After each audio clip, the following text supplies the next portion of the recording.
Hello everyone, welcome to another video. This is Vic talking about the Halloween series once again. Today I'm tackling a movie that I haven't talked about much before in the past, but I felt like it was time to acknowledge its existence in the Halloween franchise. I'm talking about one Rob Zombie. He made two movies in this franchise, of course, 2007's Rob Zombie's Halloween, and then 2009's Rob Zombie's Halloween 2. Today I'm just going to focus on the very first one though, Rob Zombie's Halloween, one of the three movies that have the name Halloween. You have 1978 Halloween, 2007 Halloween, and then 2018 Halloween. Pretty damn annoying that we have so many movies that have the name Halloween, but that's besides the point. Let's talk about this whole remake business because back in the 2000s, it became very popular, more popular than normal. It's always been popular to remake horror movies, but it became ultra popular in the 2000s to remake horror movies. I blame you, Platinum Dunes. You had Friday 13th, had a remake, sort of remake slash reboot, Nightmare on Elm Street remake, Texas Chainsaw Massacre remake, The Fog remake, Bloody Valentine remake, House of Wax remake, Hills Have Eyes remake. Pretty much almost every classic horror movie you could possibly think of went through some kind of remake in the 2000s. Some of them good, some of them bad, some of them so bad that I don't even want to mention here today.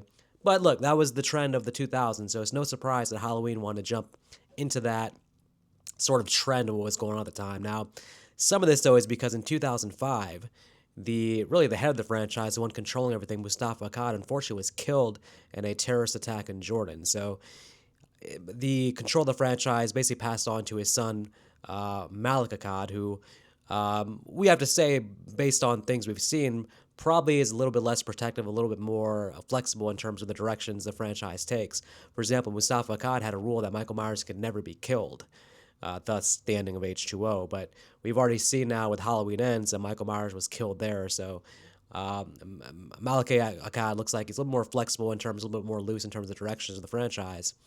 So there was all these pitches going on for Halloween sequels, 2005, 2006, but they finally decided to go in the remake direction. And not only that, they decided to give the reins of the franchise over to one Rob Zombie. Now, me personally, I can't say I'm a huge Rob Zombie fan, strictly because I wasn't really that familiar with his work. I actually never saw House of a Thousand Corpses. I never saw Devil's Rejects. I was told by Nick Arcana that Devil's Rejects actually is a great movie.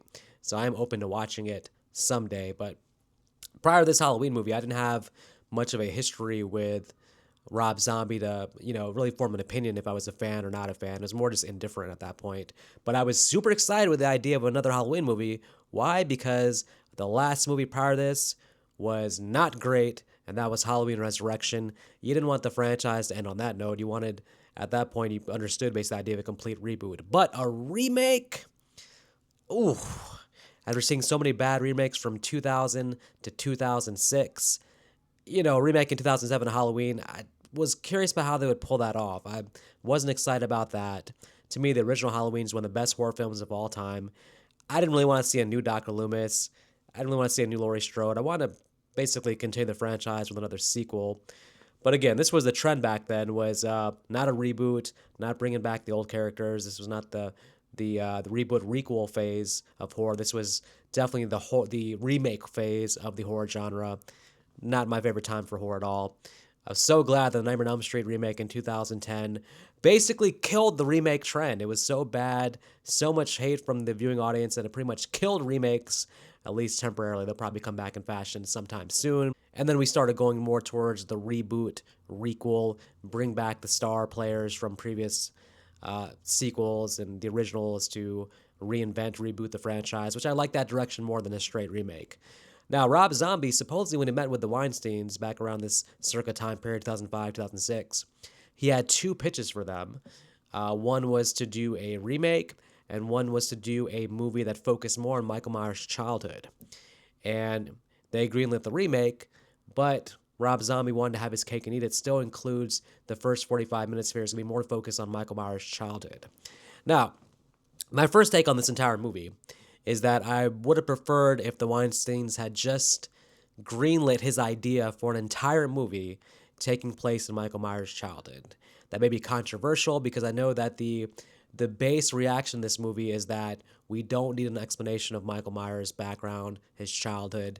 He's better off without explanation, pure evil. We don't want to know about his beginnings and what made him into a serial killer. We just want him to be evil, pure evil, with no explanation, scary that way. And I get that completely, and I mostly agree. But I do think that a movie focusing on Michael as a child would have been more interesting than what we got here as the final product. What we got here as a final product is almost like two different movies shoveled into one. Two completely different stories that kind of mesh together in one movie and don't mesh together well at all. This is like mixing peanut butter and pizza sauce, I would feel like. The first half of this movie is Michael Myers' childhood, and the second half is grown Michael Myers. And when I say grown, I mean really grown. And, you get kind of a beat-for-beat remake, essentially. In the second half of the movie, you get a remake of the original. But the first half of this movie is far more interesting to me. Now, I want to preface that very specifically. The time that Michael is in the mental hospital with Loomis talking to him, that period of time is what's interesting to me. That period of time, I would have liked to see them flesh out an entire movie based on that dynamic. So Rob Zombie, tasked with the idea of remaking Halloween, says, I'm going to do my own thing, put my own spin on it. I'm going to add my spice to the Halloween franchise. And what is the Rob Zombie spice? Best I can tell, it's a shitload of nudity and vulgarity. Now, vulgarity, I mean, I hate using that word because I'm a horror fan. It sounds like someone who a non-horror fan would apply to a nasty judgment of horror movies. Like, whoa, this is too vulgar. This is too gory. This is too much. This is not too much for me. It's just not my slice of pie. What I mean by that is the first 10 to 15 minutes of Rob Zombie's Halloween, the family dynamic, the 11 to 17 F-bombs dropped in the first 3 minutes of the movie, the nature of the conversation, all feels really vulgar. And again, that's a weird word to use for Halloween. That's about a dude going around a mask killing people. But it does feel kind of off-putting. And if you're not a Halloween fan, I wonder how many people just aren't able to make it past this first few minutes without turning it off, being like, okay, I can find something a little bit higher quality than that. But I've been told that Rob Zombie's other movies sort of had this dynamic, this sort of, these are the type of characters he likes to put in his movies. So with that dynamic, it makes sense that he was like, okay, well, I'm doing a Halloween movie, but it's still my movie, so I'm going to add this dynamic here. Given Michael Myers this background, where as a kid, he has a terrible family situation, and of course his mom is a stripper, he's being bullied in school, it does feel like kind of a formulaic serial killer background. It sounds like, hey, we need this guy to have a motivation to become a killer. Let's give him the terrible family background. Let's have him be bullied in school. It's kind of painting by the numbers. It's pretty generic. This doesn't have to be Michael Myers now. This can be pretty much any killer in history. A lot of them do have these kind of backgrounds. So it is pretty formulaic. I mean, there's nothing original about it, nothing exciting. If you're going to explain Michael, it doesn't have to be anything supernatural. It certainly doesn't have to be a cult of thorn curse, but you could probably come up with something a little bit better than this sort of formulaic background. Michael kills a bully in this movie very early on, and it's hard to know how to feel because they made the bully into the worst teenager you could possibly imagine, and then you have Michael kill him. And it starts a trend for most of the movie where Rob Zombie basically gives you mostly unlikable characters that you really don't mind if they're killed off. And early on, when Michael's killing his family, he went a long way to make it seem like his family was so bad that you really can't sympathize with the characters even when Michael's killing them because they treat him so terribly. Obviously, his mom seemed to be a caring mother, all things considered. But I don't know. I don't like the characters. I don't like the family dynamic at the beginning. Michael, in terms of him snapping and becoming a killer, he's normal in the first couple of scenes in terms of like his interaction with his family, but then after he kills the bully and then just not being able to go trick-or-treating seems to set him off. But there wasn't really a big moment there that it felt like his progression from disturbed child to full-blown murdering your family. It didn't really click for me at the beginning. It didn't seem like a natural progression of what we had seen during that day. And then he's pretty much comatose afterwards and seems to either be playing with his mom, lying to his mom, or genuinely doesn't remember what happened, or just feels like there's a lot going on in the beginning where they're hinting, of course, at mental illness. Obviously, a lot of things wrong with Michael. I do enjoy the scenes though with Michael and Loomis at the mental hospital. I feel like this is sort of an unexplored thing in the Halloween franchise. We get some of this in the original Halloween TV version, where they added some scenes of Loomis with Michael at the mental hospital. But this is the first time in the franchise where they really kind of have, in my opinion, sort of dove into it in a way that I think is very interesting. Again, for me, I would prefer the movie just to stay right here because I think the child actor who played Michael was doing a wonderful job of displaying different emotions, different range of like, we couldn't really figure out exactly what was going on with Michael. I think the child actor was doing a great job. And I would have just kept the movie here. I would have kept that him naturally progressing to become more and more who he's going to become. I would have had him maybe kill some more people at the mental hospital, have Loomis struggle to trying to reach him, have his mom struggling with that. I know the mom is played by Rob Zombie's wife, and Loomis now played by Malcolm McDowell, who I have to say again is actually, even though he's nothing compared to Donald Pleasance, it's kind of a different interpretation of the character. He does make Loomis his own character, and I have to respect him for that. And I've always liked that actor in all the roles I've seen him in. So he does a good job. He's just not my Loomis. But I would have kept the movie here. Strong actors, a story that where if you stuck with him in the mental hospital for the entire movie, I just felt like it feels like a more coherent movie. If you're watching this not as a remake, but say watching it for the first time without watching the first one, the story does seem kind of jumbled the way that it cuts to Michael as an adult and then the second half focusing on new characters. It feels like kind of a mess if you're not familiar with the format of the original.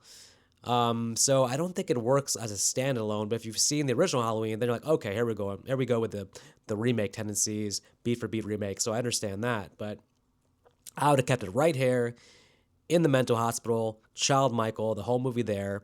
And then the remake portion, you could have saved that for Halloween 2. And then Halloween 2, you could have made that Halloween 3. I think that was probably Rob Zombie's original intention. And that I think makes a lot more sense. If you had this childhood background of Michael Myers as an entire movie, I think it probably, for me, would play better. But that said, let's talk about some more things about the movie. It has the Halloween music, but it doesn't feel like Halloween. Let me just say this right now. If you're binge watching the entire franchise, doing a marathon, as bad as Resurrection is, it still has a Halloween feel. When you get to Rob Zombie's Halloween, you have a completely different atmosphere, vibe, ambiance, a different mood altogether. I'm not saying that's a bad thing. When you're like, 8 movies into a franchise, it is nice to do something different to create a new dynamic. And they do it here. I mean, Rob Zombie is obviously going to always have his own signature things here. So he's going for something different, and there's a lot of change here. It's all about just, do you like the taste of this new flavor? As a separate, standalone slasher movie, I think I would feel better about Rob Zombie's Halloween. With no knowledge of the previous Halloween, with no knowledge of this being a remake, just as a standard slasher movie with this guy having this background, grows up to be a killer, everything playing out, I think I probably would feel better about it. The problem is when I'm watching this, I can't separate this movie from the idea that it's a Halloween franchise sequel remake. So my mind is comparing it to the other Halloween movies, and based on what my mind likes and expects from the franchise, is judging this movie with that criteria. And maybe that's like a personal thing. Maybe others can kind of separately take this for what it is, which is kind of a separate world altogether.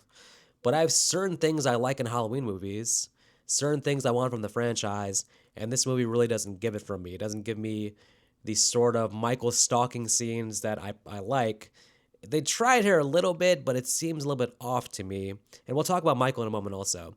But the first half of the movie I find to be pretty solid for the most part, except I would have cut actually the whole opening sequences with his family. I'd probably just start out with Michael killing his sister and then cut straight to the mental hospital. In the mental hospital, then throughout the movie, maybe have some flashback sequences where you cut back to Michael's childhood, his family dynamic to give more context. But I would just cut right to basically Michael and Loomis. Have Loomis interviewing Michael and asking him, like, hey, what happened that night? Show a close-up of Michael, maybe just cut to a flashback. But I just think that this opening 10 minutes is such a turnoff for probably most of the audience. Just unlikable characters, over the top language. It feels like a movie that's like not gonna be what you're wanting from a Michael Myers Halloween movie. But all that said, again, I'd cut that down, cut to the mental hospital. And for the most part, I do like everything at the mental hospital. But I want to take a few minutes to focus on the second half of the movie. Most of my issues with the movie are in the second half of the movie. Let's talk about Michael Myers himself. Let's talk about grown up Michael Myers. While he was in the mental hospital, he was clearly eating his spinach, eating his vitamins. The man was on a bulking plan like no other, because when we cut to adult Michael, one of the biggest damn serial killers we've ever seen, bigger than most versions of Jason, certainly bigger than any version of Michael. How do I feel about big, bulky, Arnold Schwarzenegger, Mr. Olympian style Michael Myers? I don't like it really, to be honest, because it doesn't feel like Michael Myers. It feels like random new over the top serial killer. I find that when you make a hulking, bulking type of serial killer, it's kind of like you're not trusting the tension the character can provide. You're just going with an idea of his physical appearance is so intimidating that that's where some of the tension comes from. Is that, oh, if you see this guy, you're immediately scared because of how big and bulky and physical he is. That's one way to do it, but one of the beauties about the original Michael Myers was that he looked like a normal guy. He looked like pretty much a typical 160 pound, 6 foot normal guy you see on the streets every day. And that kind of made Michael more scary because then all the tension is left to, yeah, but this guy is evil. Look how he moves. Look how he has a blank stare of nothingness. Look how he's plotting and stalking in the background.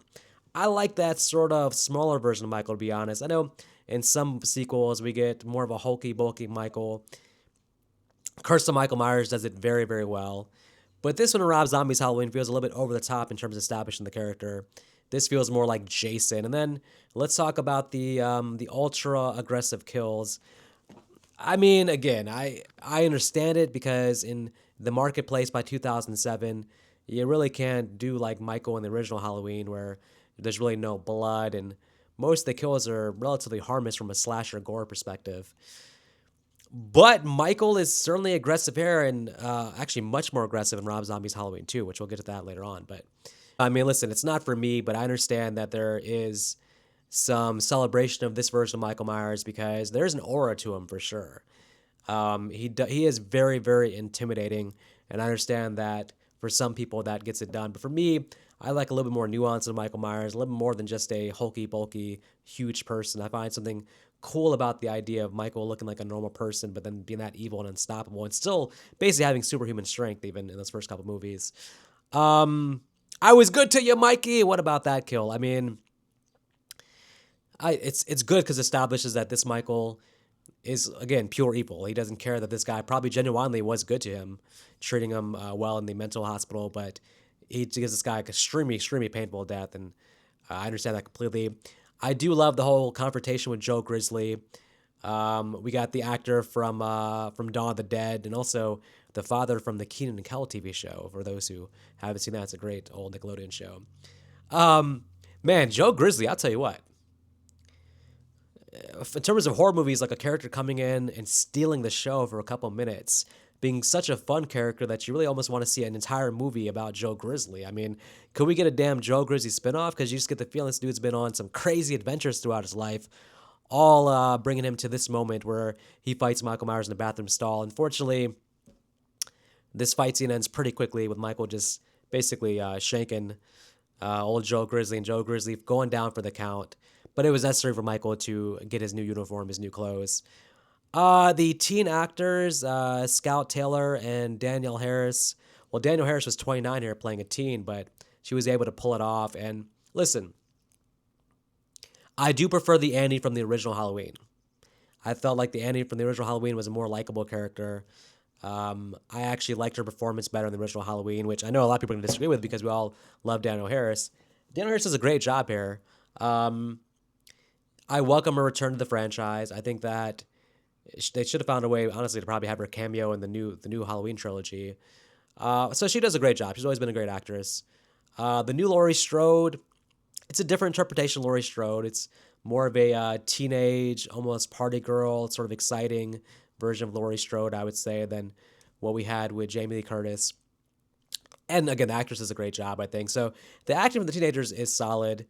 Um, but by starting the movie like 45 minutes in, when you cut to the second half, by starting their plight so late into the movie, you don't get as much of a chance to connect with them. If you had started the movie with those characters, or again, just save this part of the movie for part two, you probably had a chance to connect with the characters a little bit more. Brad Dourif does a fantastic job here as Brackett. And again, the actor who plays Michael Myers does an amazing job. This is no knock on the actor who plays Michael. It's not my favorite Michael Myers performance by any stretch, but for what they're going for with the character, which is pure physical intimidation, he does an amazing job. Get big props to him as well. In terms of the Rob Zombie aesthetic, I do like that actually some of these scenes actually do take place in the exact same area where they filmed part one, Pasadena, California. I do like the performances. Where the story goes in terms of Michael almost being given a not a sympathetic plight, but in this way, basically wants to just reconnect with his sister, with the pictures, the shrine, and all that. I understand that it makes sense with the background of his childhood. That's interplayed with him also, again, being pretty damn evil and sadistic in some of his kills. Again, I find myself enjoying a lot of the movie, but for me, I guess the challenge with this movie going forward on rewatches will be to treat it as something separately, as almost like a standalone movie. Like I said, for me, it doesn't work as a Michael Myers Halloween film, but on its own account, as a normal slasher film, I can definitely see the appeal. Now, Rob Zombie's Halloween 2, which I'm going to do a separate video for, that really goes in a completely different direction, which we'll talk about in the next video. But for Rob Zombie's Halloween, I'm going to still overall give it a thumbs up. Because of how it is and what it's going for, and in relation to the rest of the franchise, it's not going to ever be my top 5 Halloween movies. But I can say, in terms of purely how well it's made, I think it is in the top 5 or 6 of the most well-made Halloween movies. In terms of just artistically and from a technical standpoint, the movie doesn't have nothing really wrong with it. Like I said, the acting is good, the cinematography is good.